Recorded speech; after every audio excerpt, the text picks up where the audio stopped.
I am making this video as a response to His Excellency Bishop Sandborn's comments on the age of the earth and days of Genesis.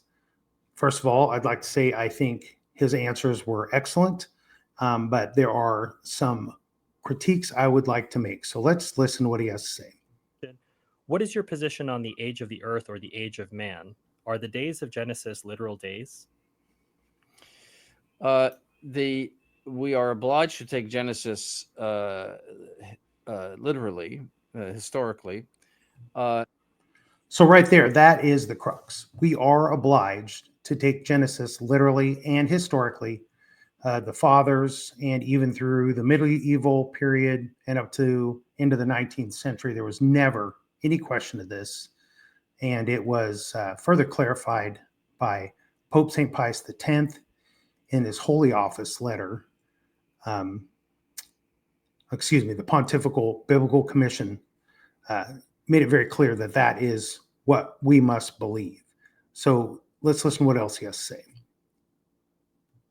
There is some controversy as to the number of years because the Hebrew numbers were very subject to change in the sense that the copyists that they did it by letters and by different symbols, and sometimes copyists got them mixed up. So the Hebrew counting is approximately 4,000, but the Septuagint counting is 10,000. So, all right, here His Excellency makes a little mistake on his numbers.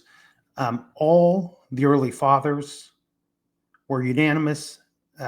Everyone believed that it was no longer than 6,000 years from the time of creation until the birth of Christ. Now, the shorter numbers are the Vulgate numbers and the Hebrew Masoretic text, but the longest possible time frame one could get is 6,000 years from the time of Christ. Again, a numbers problem because of copyists.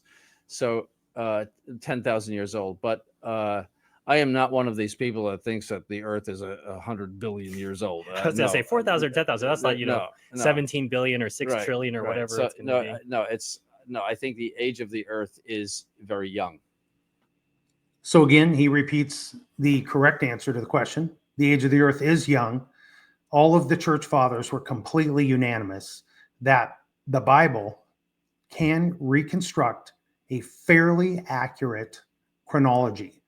There were numbers given by the fathers between about 5,200 and about 5,500 years from creation to Christ, and that you must believe that the Bible does create a fairly accurate chronology.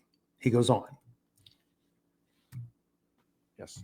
But that is, and that's I would say a consensus. Saint Augustine held that. A number of the early fathers. Yes, all of the early fathers. Saint Augustine did say, though, that that creation may have happened over a long period of time, and that the word yom in Hebrew, meaning day, could mean a period of time, just as you say, in my day, this happened. You see, the same. He did say that, so that is not contrary to faith to say that.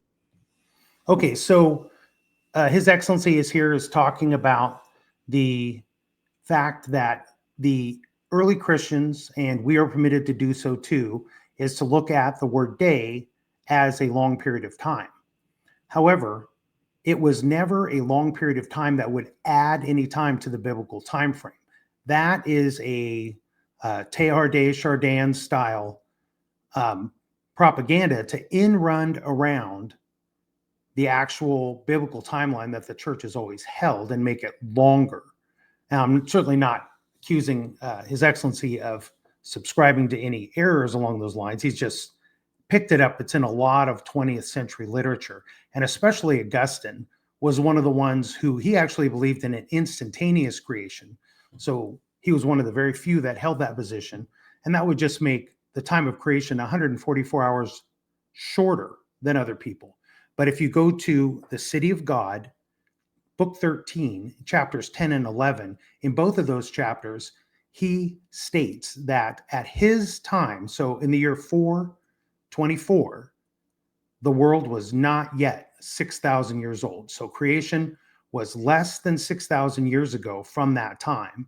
So if you subtract 424 from 6,000, that gives you a time, I believe, of 5,576 years from creation to Christ. And he was saying it was even less than that. So Augustine is explicit that it is more like about 5,500 years, not 10,000. And no father had a time that was over 5,600 years from creation to Christ. It was all under that unanimously. That that wasn't done in 7 days as we know now. It's 7 24-hour periods now. You're not obliged to say that. As a matter of fact, if you didn't have the rising and the setting of the sun, how do you have a 24-hour day? So and this is another thing. The fathers, many of whom are doctors of the church, do say that the first day was called one day because it was the pattern for all other days. And it was unanimously believed that the first 3 days before the sun were 24-hour days. So if you have any questions about this, go out to my channel. You'll see some material on this. Please subscribe. I've got a lot more material than what I've already put out there, and I'm looking to make some videos addressing how the fathers looked at the days of creation and how that related to how old the universe was. And I look forward to doing that. So may St. Augustine pray for us. And thank you, Your Excellency, for sticking your head out there and giving some good positive teaching that we must believe that Genesis is a literal historical document. And God bless you all. And thank you. Goodbye.